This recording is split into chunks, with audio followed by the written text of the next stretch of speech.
Let's talk about what happens after you make a beat. I think we all know how to make a beat at this point, but the confusing stuff, the daunting stuff is what is music publishing? What are master royalties? How do you collect this stuff? What are you entitled to? How do you make sure people don't take advantage of you? These are all the things that you typically think about as a musician, but it's confusing, and in my experience, you basically can't really learn this stuff until you're going through it. So, as I had mentioned before, 1.5 billion streams, more if you consider Apple Music, Tidal, other DSPs, and have personally cleared definitely almost 400 records, whether it's big or small artists. So, I'm going to talk about my experiences. And in general, welcome back to the Producer Union, which is a school community that I have built around educating people on all the mysteries of the music industry. What happens after you make a beat? I made this extremely simple, but I want to talk about each point as we're going through it. So let's say that you make a beat with a co-producer, right? Whether you decide to post that beat online or send the beat to others, you're more or less going to be entitled to the same publishing and the same master unless it is used by an artist. And so let's just go through the typical route. This is the route where you're sending out, either loop packs or beat packs to other artists or producers. So you send the beat to others or loops. At the current moment in time, assuming it's you and the producer, or maybe it's just you by yourself, doesn't matter, you own 100% of the publishing and master. You being either yourself or you and the co-producer or co-producers, assuming you have other people. But it's not generating any revenue unless it's posted on a DSP. DSP meaning Apple Music, Tidal, Spotify, YouTube Music, things like that. It could, of course, be posted on YouTube, and then it would be generating ad revenue, assuming that you have Google AdSense, but that's a whole nother can of worms. And so let's say that a rapper uses your beat and posts it online with or without telling you. And you don't talk business, so you're like, well, okay, what do we do? The first thing that's going to happen is that you guys are going to split the publishing. You guys are going to split the publishing 50-50. So if it's you and the artist and no other producers, then it's 50-50. But if it's you and another producer and then the artist, it's going to be typically 25-25-50. So 25% of the publishing to you, 25% to the other producer, and then 50% of the publishing to the artist. Like I said, this is not a one-size-fits-all approach. But generally speaking, assuming that it's even contributions, you would just split it down the middle. It makes things a hell of a lot easier.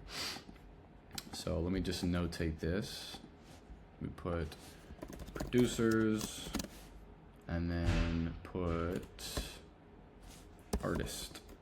And the artist could, of course, have songwriters, and then those songwriters would take from their 50%. That's going to vary as well. But this is what would happen if something came out and you were like, okay, what is a fair split? What should I be asking for? More or less, this would be fair on the publishing side. Where it gets way more convoluted and where a lot of people don't know what to do next is what happens on the master side, right? And so this is dependent on the type of deal that that artist is or isn't in. Meaning that if they are independent and just put out music through, DistroKid, TuneCore, whatever other platforms out there that allow you to post music, then they own 100% of the master, and that means that you are entitled to own 50% of that master with them. Now, that being said, if they are in a distribution deal, that would mean they gave a percentage of their masters to the distribution company. Usually, in my experience, I see lots of 75-25s or 80-20s, 70-30s, somewhere like that. I generally don't see distribution companies take more than 30. If they do take more than 30, there's usually a much larger amount of cash that was given to artists in order for them to have more of the master. which at that point it kind of just seems like it's a record deal, but whatever. Let's not get into that. The next thing, and so I want to just mark this down just because it gets confusing. How do you spell distribution? I don't even know. Let's see. Autocorrect, help me out. Okay, cool. So distribution, I've seen anywhere from 10 to 30%. Like I said, not always, but generally 10 to 30%. Artist keeps, you know, either 90 to, or I guess 70 to 90%, right? If the distribution is going to take 10 to 30, artist has a chance to keep 70 to 90, right? Now, producer, you're entitled to ultimately 50-50 with that artist. In some cases, you could be a dickhead and say, I don't care if you sign a deal, I need my 50% of the master, I'm taking it down. Don't typically recommend that, but you could do that. And so you could be in anywhere from a 35 to a 45, right? Yeah, anywhere from 35 to 40% ownership of the master, depending. Now, once again, here's where it's going to start getting really complicated, because if they're independent, you guys can really figure out whatever split you want to figure out. If they're in a distribution, you're going to have to keep in mind the distributor is going to hold anywhere from 10 to 30%, maybe more, right? If they're signed to a record label in a standard recording agreement, this is where it gets really confusing, because typically what happens is the artist basically signs over 100%, artist basically signs over 100% of their master to the record label in exchange for a huge sum of money, typically, that covers recording studio budget, marketing budget, just cash in pocket budget, covers kind of everything, right? So artist gives 100% of their master in exchange for basically a net of their master. So you'll see like an 80-20, that's a very common deal structure, really 83-17, but let's just say 80-20. So 80-20 deal, net, I want to put net, it's really important, because what that really means is the label now owns 100% of the artist masters, and after all the costs of, let's say, an album comes out, you know, the video recording costs, the mixing, mastering costs, the producer fees, the marketing, all that stuff has been recouped, then that is when the label and the artist start to do this 80-20 split.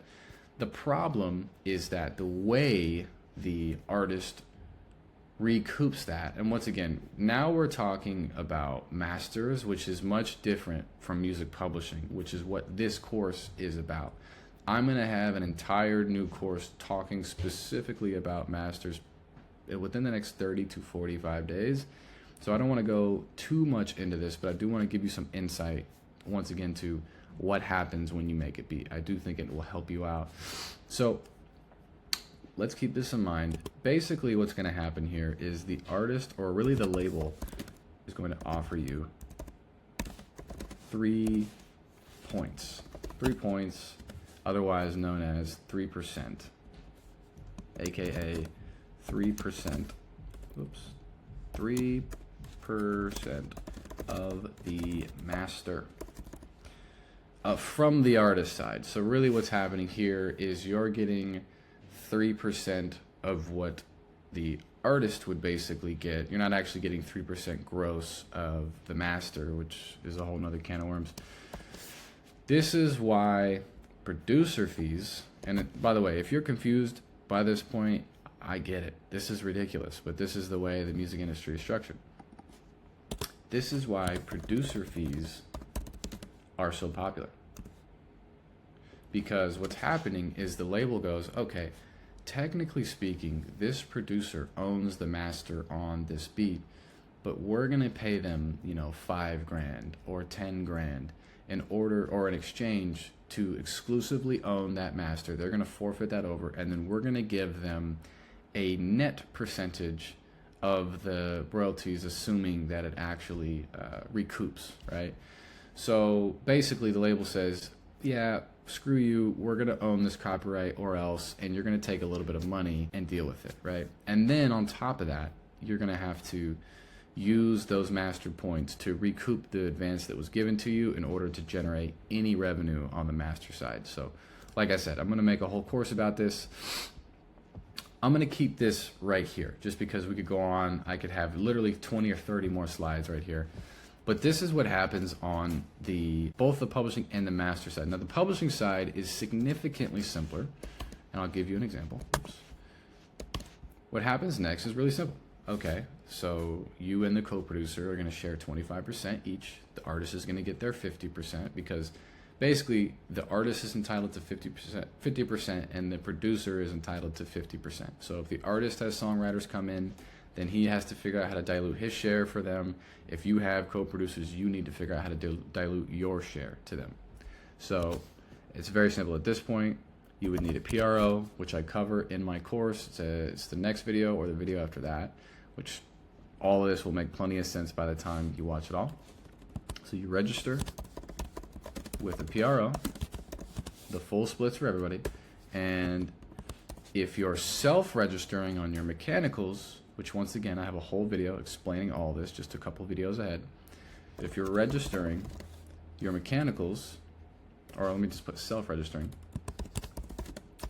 Self-registering, I cannot spell, there we go. Then you're gonna use the MLC, right? Or any other company like that, but for me, it would be the MLC. So you need to sign up with a PRO, which is a performance rights organization. There's 190 I think PROs across the world, plenty to choose from. And then if you're self-registering your mechanical royalties, then you would sign up for the MLC. I think it's called Song Trust. There's all kinds of other MROs or CMOs, which is just fancy words for collecting your mechanical royalties.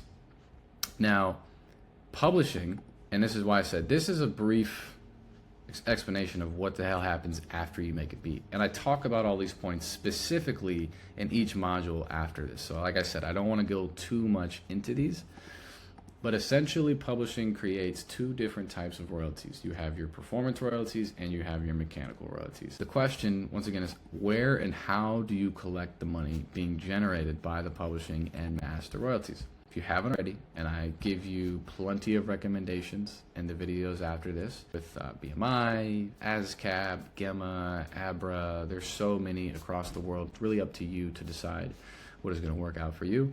And then on the mechanical royalty side, you can either self-register with the MLC, or you can use something like Song Trust, or you can have a traditional publisher register your mechanicals for you, or an admin publisher register your publishing for you.